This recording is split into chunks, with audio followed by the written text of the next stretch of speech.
Squirrels don't give a shit who won Redlands. It took a while to sink in that I was leading the NRC.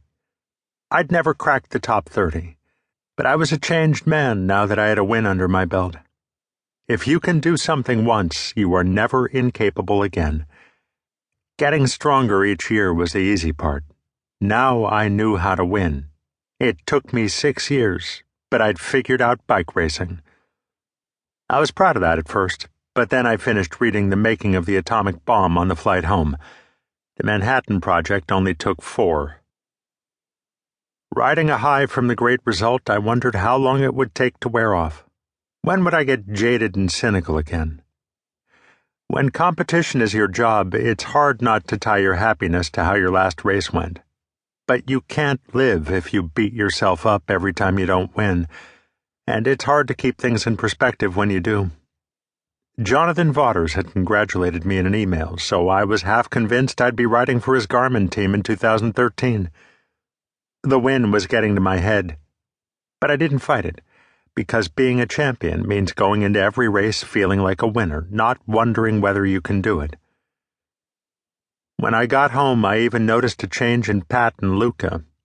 Our friendships were the same as ever, but they looked at me differently. By then, my teammates had been living in my house for much longer than I had. I had to ask Luca which drawer the spoons were in. I'd made it home on a Monday night, and I could barely get out of bed Tuesday.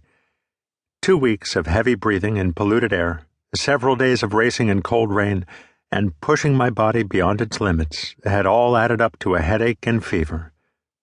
When I blew my nose, what came out looked like a fetus. I slouched to the kitchen table with a bowl of oatmeal, and Luca decided that this was a good time to inform me that there was a squirrel living in my attic. My parents had just gone through a struggle with a squirrel of their own.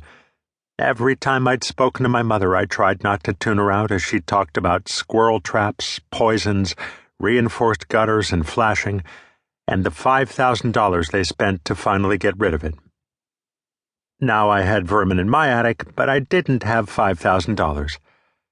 I lifted my weak, feverish body up the creaky ladder, spotted the rodent in a corner, and shot him right between the eyes with a pellet gun. He fell between the 2x4s, still alive, thrashing around in the insulation. I stepped carefully, but my foot slipped and smashed through the ceiling as I pumped more rounds at the animal. I grabbed a rafter to keep my whole body from bursting through and heard Pat and Luca laughing through the hole. "Please tell me that's a closet I just kicked my way into," I begged. "No," yelled an Italian accent. "It's right over my bed. It's a mess here now."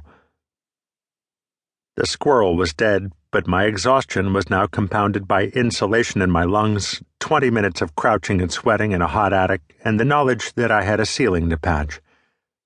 I carried a warm, deceased mammal out to the yard and went back inside for a nap.